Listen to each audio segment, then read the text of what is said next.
Alright, well, I'm heading up to the Tarkine for my 6th or 7th trip up there, probably in the last few years.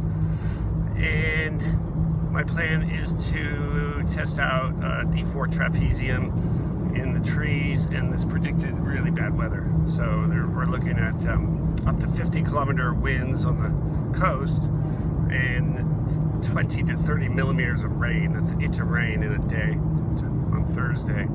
So that's perfect conditions for testing out D4 Activist Portaledge, and I plan to spend 2 nights in that. I got all my gear in the back. I'm going lighter this time. Just going with a minimum sleeping bag, bivy bag, a little bit of a foam pad. I'll wear just all the clothes I have. Basically just getting up in that tree and sitting around for about 40 hours or so, 2 nights. And I got a good book. Sounds like I'll be up in the eucalypt this time. It's about 30 meters up, and that's where the platform was, but I'm taking up my little 5-kilo Activist ledge. Yeah, should be rocking and rolling, some rodeo winds up there. Looking forward to it. Cheers. Alright, so here's what I want to say. I'm driving up to the Tarkine. You might say, oh, dang it, what a hypocrite. He's using all these fossil fuels to, make a statement about a forest that is all about being the lungs of the world and the carbon storage and all the things that the forests bring to us. But to me, it's a bit more than that. It's about the wilderness. I think I just feel more present on this planet if I know there's some wilderness out there somewhere. And wilderness being defined as places where people don't go and set up any sort of establishment or road or camp or building. So wilderness is like real wilderness. But I think, humans can visit wilderness, obviously, without impacting it. And so that's the idea of having some wilderness on this planet. And when you think about it, when I was born in 1959, there's probably 35% of the planet was actual wilderness, undeveloped areas of the planet. And I just read recently it's only about 20% now, and the rate at which wilderness is decreasing is 5% per decade. So at the rate we're going now, of course it's been accelerating with bulldozers and like modern industrial equipment to rip out forests, for example. So basically 40 years would be our tops for like having no wilderness in the whole planet. Can you imagine a planet without any wilderness? Of course there'd be little pieces here and there that people had saved, national parks, but they're almost not becoming wilderness because they're the last places and people go there so much that there is human impact. So here in the Tarkine, it's real wilderness. It's the largest rainforest in Australia, and they're shredding it. They're basically shredding it. 95% of the biomass just is either waste or wood chip, and maybe 5% big myrtle logs, which are valuable, but it's not a good price to pay for losing that kind of wilderness, especially a forested wilderness. I mean, of the 20% of the globe that might have wilderness left, probably only a fraction of that, 3 or 4%, is really forested wilderness. Maybe more, I don't know. But it just seems like that is the kind of wilderness we really want to protect almost more than anything. Because, we don't really understand okay, cut. Okay, back to the rant. So here's my wilderness rant. We don't really understand wilderness. There's a life cycles of so many thousands of species and millions and billions of living things that there's no way we can really understand how natural forests, in this case, work. Like all the fungus and mosses and bugs and birds and land animals, they all create this ecosystem that we don't really quite understand. And you only find that kind of complexity in probably the rainforest. The Tarkine rainforest is one of the places where that biodiversity and ecosystem is one of the most complex. So why would we want to take it away? Why would we want to destroy it? Maybe, we might not know how to understand it today, but maybe our children will, and they will need to have some areas to have a look. But if we rip out all the wilderness now, that won't be possible. And some of those, there might be answers in the wilderness.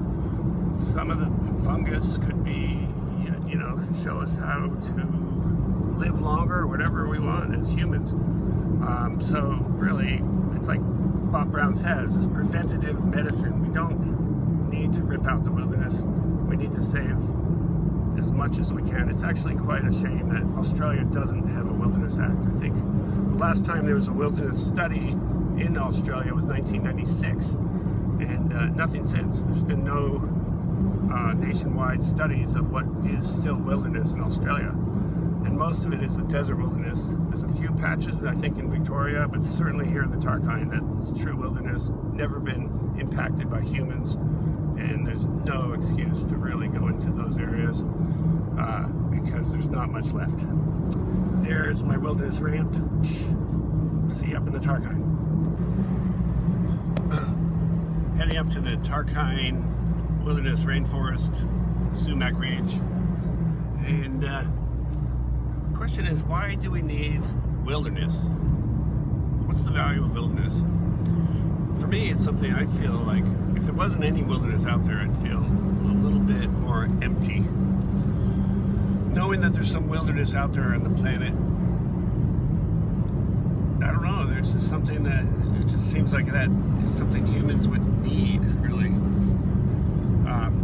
Not necessarily go there or get anything out of it, just knowing that there is some wilderness, some places where humans have never impacted significantly. So the Tarkine Rainforest Wilderness is one of those places, and it's basically being whittled down year by year, hundreds of hectares, thousands over the years, and basically, if there wasn't any resistance to it, the whole place would be logged within a generation. No more wilderness there. So there has to be a point at which you say, stop, let's not chop up the wilderness. Let's not shred it for those few myrtles that are in there, and shred the rest of the giant eucalypts that have been standing since before Europeans ever set foot on this continent. So yeah, so let's save some wilderness. Let's not use it all up so our children can see it and their children can see it. That's really an important thing, I think, for us to do, our generation. Save a little bit of the wilderness for the next generations. So it looks like the storm has arrived here. I'm here with Sticky, and we're driving into the Tarkine, and basically it is a real downpour. Yeah, it's still game, but I don't know. Seems like it's really dumping out here now. Anyway, let's see what happens here. Yeah, we're driving past Tarkine Drive. They've clear-cut this whole swath right along this tourist route they call the Tarkine Drive. Just clear felt. Crazy. Heading in for another couple days in the trees here on the Coop Road with all my gear. This time I got about 25 kilos probably, including my 5 kilogram Portaledge and fly. But yeah, nice weather right now. It's supposed to be really bad tomorrow, but who knows? Good omen that we're hiking in with almost sunshine. Cheers.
Here's my tree. 2 ropes coming down way up there. Okay, Maddie's just come down with an early D4 Trapezium prototype. How was it? Oh, it was amazing. I just went through, I don't know, about 3 o'clock this afternoon, a pretty massive storm came through, and it held up amazing. I was getting thrown all over the place. But really? Yeah. Was the tree moving too, or is it just the... Yeah, the tree was moving a bit, but it was mainly just, the platform. But yeah, she's beautiful. Wow, and you stayed relatively dry? Yeah, I did, yeah. You always get a little damp in a Portaledge just because... Yeah, for sure. There's a, you have about 2 or 3 liters a day of water that you perspire, so... Yeah. Cool, well, I'm gonna go try it with a different model.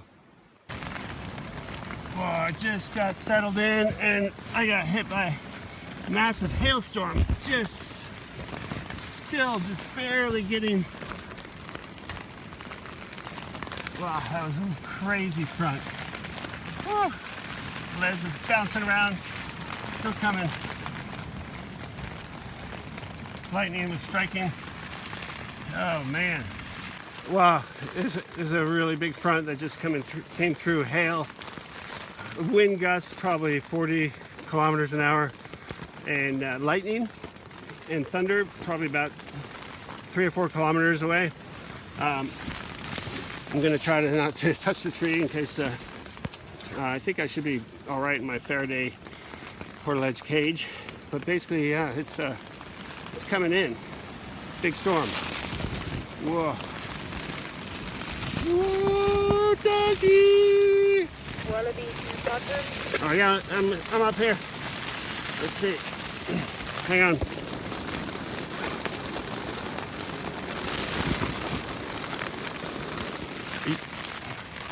I copy. Storm possum up in the tree.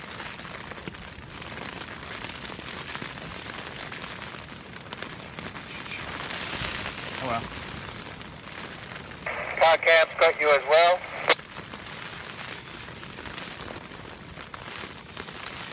Wallaby to possum. Possum here. I'll call myself Storm Possum, let's say. Storm Possum's doing all right. Just got everything covered before that front hit. It was pretty wild. Good to hear, Storm Possum. Have you got everything you need? I should do, yeah. I think I'm pretty set. I think I'm set for the next couple of days. Hopefully everything's not going to get too wild. Thank you. Over. Cool. Let me know if you need anything at any point. I'll have the radio on. Over. Copy that. Thank you. Well done, Super Possum. Storm Possum, I'll call myself. Over. Oh man, anyway, so let's see how that goes. Woo, doggy. Might be a big ride tonight and tomorrow. Could be tricky getting out in the storm too. Hello, my name is John and I'm once again camping in the sumac rainforest in the Tarkine in a Portaledge, about 30 meters off the ground. And I believe this wilderness is important for Tasmania's, both for its economic and its ecological future. And it's thanks to the Bob Brown Foundation that this sumac area wilderness still stands. Bit of weather coming in, so I might zip my fly up. See you later. Wow, it's pretty rocking out there. It is midnight on Wednesday night, and it is really windy out there. It's so pounding me here. Coming in at gusts, probably 40 or 50 kilometers an hour, I'd say. The whole ledge is getting lifted up and pushed around, but and it's holding up well. So it's like a rodeo out here. See you. Here comes another gust now. Whoa. Whoa. It's like a little bit of a rodeo. Woo, doggy. It is a beautiful morning here in the Tarkine. And very good news. The Tarkine sumac ridge is still standing. thanks to the efforts of the Bob Brown Foundation.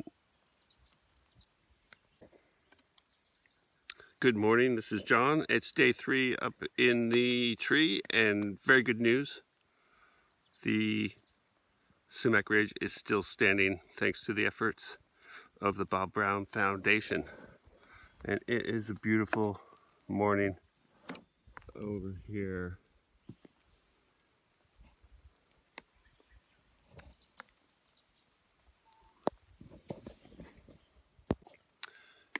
Good morning, it's Friday, day 3 in the canopy, and good news. The sumac ridge is still standing thanks to the efforts of the Bob Brown Foundation. It's a beautiful morning here, and this wilderness is still intact. Thank you, Mr. Brown. Good morning, it's Friday, and this is my 3rd day up in the canopy, and I have very good news to report. The sumac ridge is still standing thanks to the efforts of the Bob Brown Foundation. Still all here. An intact wilderness below me. And yeah, it rained all night last night, but I stayed nice and dry in my sit, and it's looking like it might be a nice day. A little bit of rain coming in, but I think the worst of the storms are over, and a bit might come in later, but we're ready for it. And thank you. Good morning from the Tarkine. This is John, and it's day 3 on Friday in our Tarkine camp, and I have good news. The Tarkine is still the sumac ridge. Good morning. This is John in the canopy of the Tarkine, and it's day 3, Friday, a beautiful morning, and I have very good news. The sumac ridge is still standing thanks to the efforts of the Bob Brown Foundation. This wilderness below and around me is all still intact, and it's looking very nice out there. The weather's clear right now, but it looks like another little storm coming in. It rained all night last night, but I stayed nice and dry in my sit, and looks like we're ready to hang for the long haul here. Cheers. Good morning. This is John up in the tree sit. This is day 3, Friday, and it's a nice morning. Rained all night last night, but I stayed nice and dry in my sit, and I have very good news. The sumac ridge is still standing thanks to the efforts of the Bob Brown Foundation.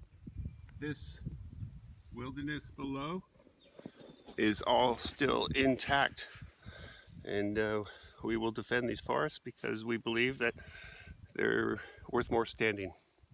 Thank you. Yeah, then there's the issue of trespass. So I am here camping high up in the Tarkine, and I'm in a big eucalypt that's probably, I don't know, at least 300 years old. Birds are chirping. It's so beautiful. It's windy, but the rain is coming and going, and it's not so bad. But, you know, I'm up here, and apparently if I get kicked out of here by the Forest Tasmania, because it's in one of their so-called production forests, and they've also named themselves sustainable timbers, and I really have a hard time thinking how they're considered sustainable if they're actually cutting down natural wilderness, untouched wilderness. There's nothing sustainable about that. But anyway, yeah, so if I get arrested up here, I'll be arrested for trespass. Now, I usually think of trespass as, trespass is usually something that you think about when you're entering somebody's private land. Well, this is public land. And not only is it public land, but there's no infrastructure, there's nothing here. This is wilderness. That means, like, humans have come and visited but have not remained, and it's basically unimpacted by humans. So it's kind of interesting that I could actually be arrested for trespass in a public wilderness high up in this tree. But there you have it. That's the way the world is today. Talk to you soon. For me, it's really about the wilderness. When I was born, perhaps 35 to 40% of the planet was still wilderness. That was in 1959. Today, the figure's more like 20% of the planet is still wilderness.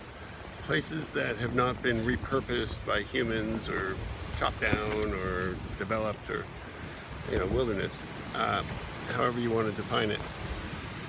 But it's disappearing at a rate of about 5% per decade.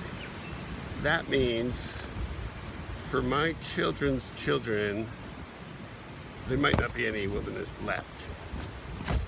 And the reason I think it's important to save is that we don't quite understand wilderness. There's billions and trillions of living organisms down there, all living symbiotically, and we don't really understand it. We could, in the future, figure out that we might be able to study it and discover new ways of growth and living and resilience, as these forests are, that might help humans both economically and ecologically. So is that car camp over?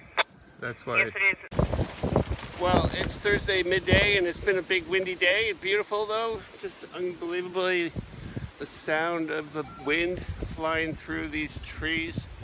And my radio is low battery, so I'm getting up to get organized to lower rope down to the ground. And it's amazing how organized the blockaders are in this situation. Everybody's in great communication, and we're ready to stop any work building roads into this beautiful, pristine wilderness. Just thought I'd check in with you. Yeah, just out of the ledge and looking around. Maybe that's a good angle. Well, see you next time. Cheers. Good morning from the Tarkine. It was a pretty wild night last night with wind and rain and hail and lightning and thunder and wind. Did I mention wind? Yes, lots of wind. But today looks like it's clearing up a little bit, and might be even, I might get some sun. We'll see. Might be coming in again too though. And we're still here defending the Tarkine with the Bob Brown Foundation against the bulldozers and chainsaws that have been planned to come in here. And it's a beautiful wilderness here in the Tarkine.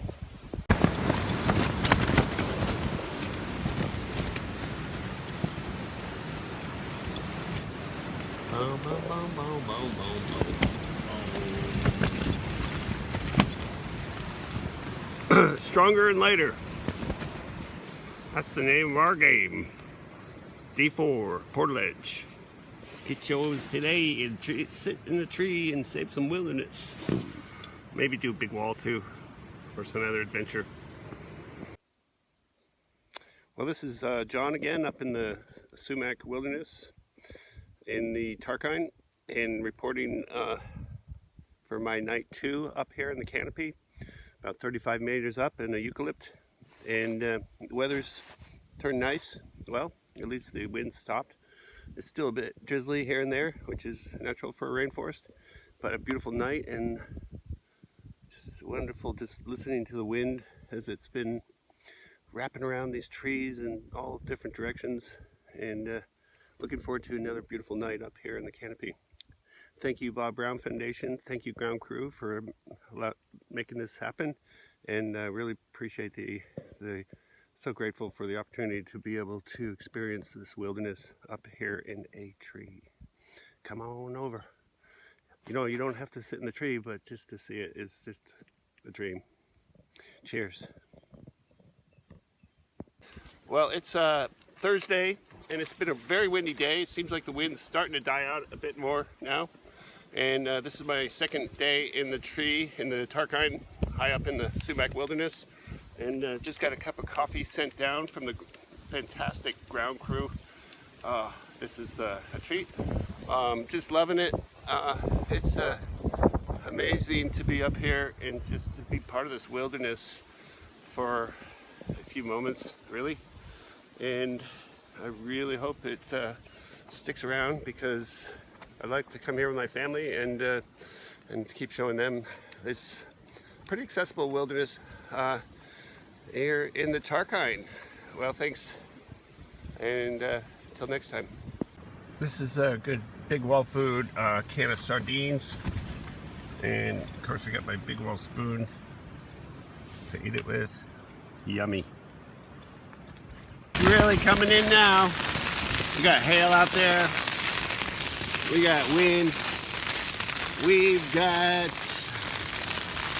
not much lightning right now, I don't think, but it's pretty stormy, and it's coming in squalls. Like, it's pretty windy all the time, but then occasionally there'll be like a huge gust, maybe 30, 40 kilometers an hour, and followed shortly after by a hailstorm. But, you know, there's nothing happening inside here. All I'm getting is a little bit of flapping. Not really much flapping, really. It flies pretty tight, and basically, yeah, it's very cozy in these little trapeziums. Get one for your next tree climbing adventure, or big wall, or, you know, even if you're trying to catch poachers in Africa. Pretty good tools. All right, we'll see you later. That's the update for now. D4 big wall gear. Cheers.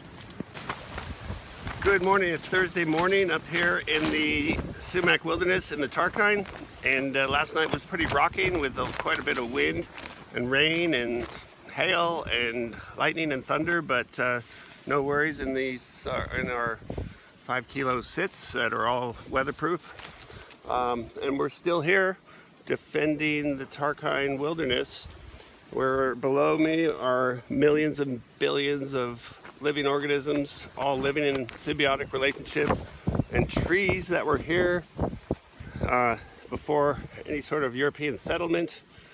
Just ancient wilderness that we hope to save for our children and our grandchildren. Thank you, Bob Brown Foundation. Well, it's Thursday morning, and last night was pretty rocking with the wind. Yeah, we saw wind and rain and lightning and thunder and hail and wind. Did I mention wind? Yeah, it's very windy. And it looks like today will be quite windy too. So, day number 2 in the tree sit. Talk a little bit about wilderness, perhaps. Boy, it's a howling up here. It's predicted 40 to 50 kilometer winds today. It's all clear. The sun's even shining. But might need to back down the hatches here soon. Nice to let things dry out a little bit, but the wind is really kicking in. So I'll be getting back into my porta womb here. Cheers. Wind is really howling.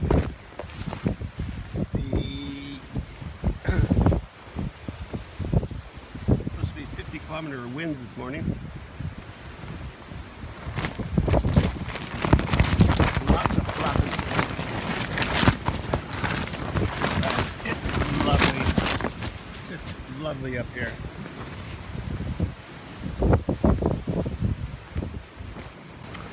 It's Thursday morning, and it was sunny for about an hour there, and now it's more hail and thunder and the wind. That wind is coming ripping through again.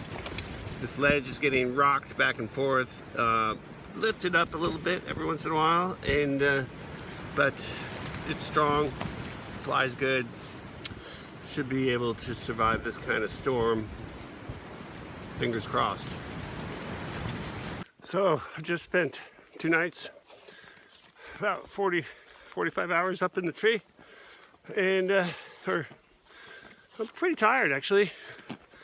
Big storms, really wild wind one night, and now I'm back on the road, so I'm safe from arrest apparently, even though Forestry Tasmania has asked me once to exit all future production forests in Tasmania, but this time, no please. And it was beautiful up there and just wild. Nice just to experience Mother Nature at her finest every once in a while. Maybe once a season, maybe, or once a year, maybe even. It's pretty wild. But the Portaledge held up well, and all's good. So until next time, sayonara.